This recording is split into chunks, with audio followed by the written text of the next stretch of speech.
my back. None of no one comes close to this. So, you want it? Hey, hey, we got it. Don't speak about nothing, we just do something about it. Yeah. You want it? Hey, hey, come get it. And this is what we do. We live it. Oh, we're the ones that never fall. We don't fail, we don't lose, we don't sleep. Always fighting above it all. We stay strong, we stay winning, we're never weak. Keep on fighting till we're gone. Until then, forever we're known as we're the future, we're the future, we're the future, we're the future of now what the hell do you take me for? I can tell you that I am more of anything you possess. So you think you're the best, prove it.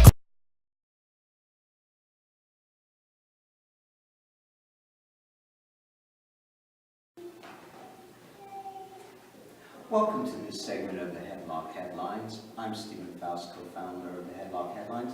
My special guest today is LBW Pro Wrestling Referee, AWE Pro Wrestling Referee, NEWF Pro Wrestling Referee, Nevin Maury.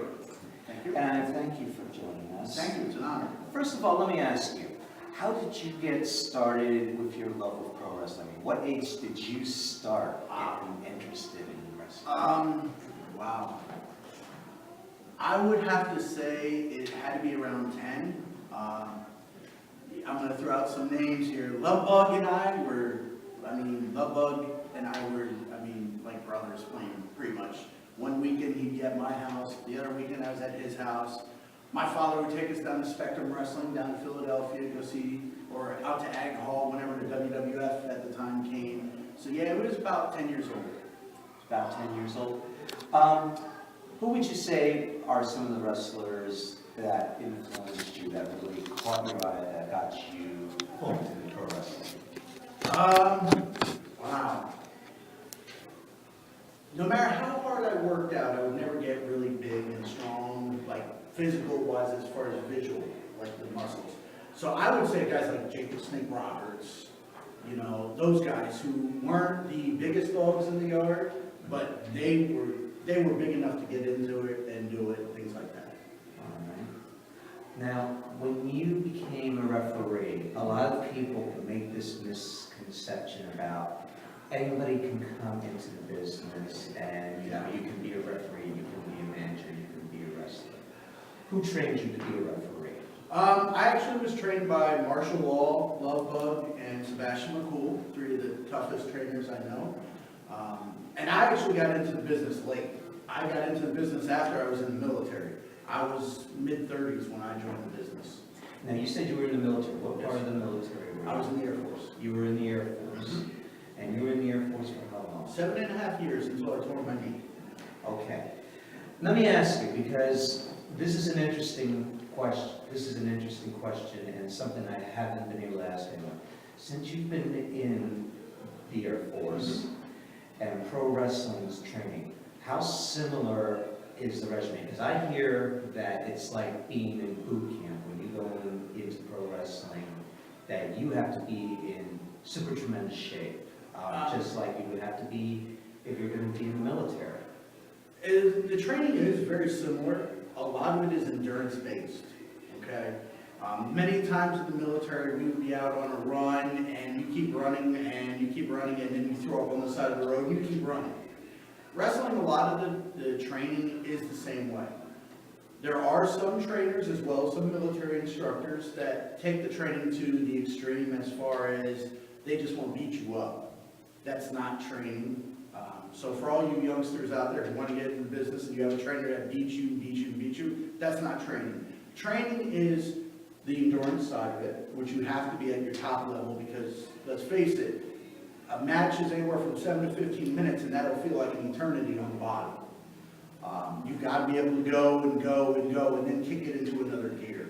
Just like in the military, you got to be able to go out there, do your job, and then kick it into another gear to continue the job because your job can change on the drop of a dime. Just like in the ring, you can have a match all designed, but something happened in the match where you got to quickly change it. Can you give some of the kids an idea, I mean, what do you do as far as training, such as like, as far as weights, as far as some of the exercises? Because I don't want them coming in with the conception that, hey, this is all fun and games, because it's not. No, it's not fun and games. Definitely squats. Squats, and more squats. You gotta get that leg strength up, because you gotta be able to lift your opponents, you gotta be able to lift yourself. Squats, and more squats, lots of running, push-ups, definitely the weights, sit-ups, you name it, your basic regimen of workout cardio. You gotta be committed to it, I'm sorry. When I mean committed to it, you can't just say, okay, I'm gonna do it, I wanna be a wrestler. You go to training, you get your butt handed to you, you get blown up, as we like to call it, and then, I don't wanna be a wrestler. That's not for me. Let me tell you something, you're gonna get blown up, you're gonna get your butt handed to you for God knows how long until you get it. Wrestling is not I just wanna do it, and not putting 100% commitment to it. That's right. It's still sport, no matter what Yes. people believe. That's correct. Now, you said you started, like, your first match as a referee, when was that? And where? That was with PXW, my parent company. What's PXW stand for those who don't? Pro Excitement Wrestling. Unfortunately, we've since stopped running, actually, quite a while ago. My first match actually was with Wyndham James Winthrop III. He was in a match, and unfortunately, I don't remember the gentleman he was going against. But I knew Wyndham because Wyndham would come in and work out with us and things like that. So I had a relationship with Wyndham, which helped me because this was it. Our referee for the show didn't show up. So they handed me the stripes and said, you're it. I was already trained as far as psychology-wise, understanding the positioning and things like that. Sean Hayes gave me great advice about cutting the ring into a U so I'm not blacking out the camera. The guys in the locker room were so helpful because they understood my situation because they've been there.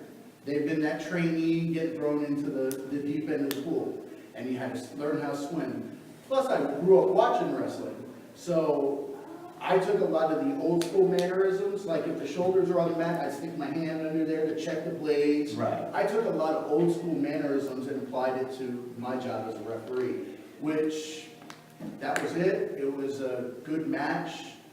Caveman Chad, I remember he told me, he's like, I need to pull you out of the ring before you get to the 3 count. So I made sure I see where he was outside the ring, so I positioned my leg to where he can yank me out of the ring before the 3 count. So referee, in wrestling, there are so many different organizations, and Yes. sometimes it turns into alphabet soup. Yes. So tell me some of the organizations that you have refereed for. Okay. Obviously, Pro Excitement Wrestling, PXW, Lehigh Valley Wrestling, LVW,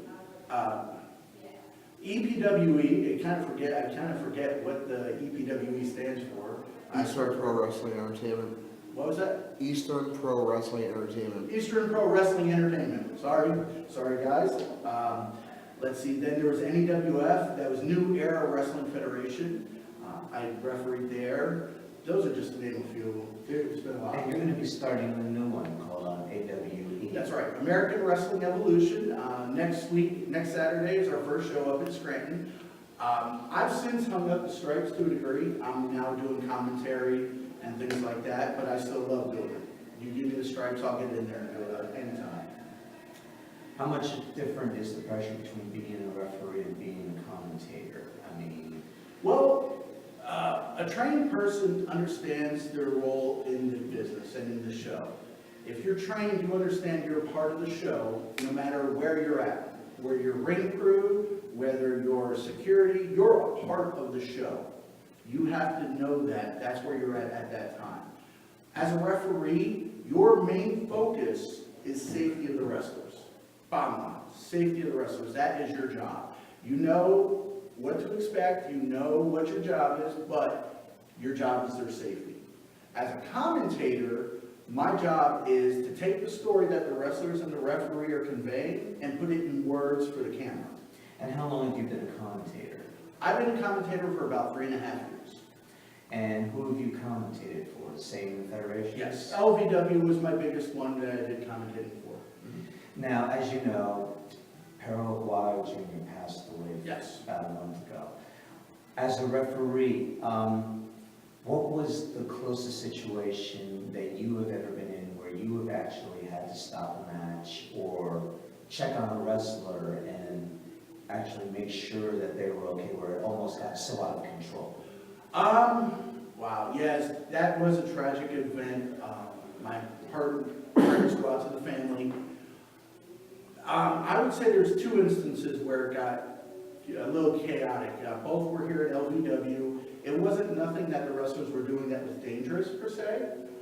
Just some of the things I observed. One was a triple threat tag team match between the Hayes brothers, Envy and Ego, and SPF, South Philly's Finest.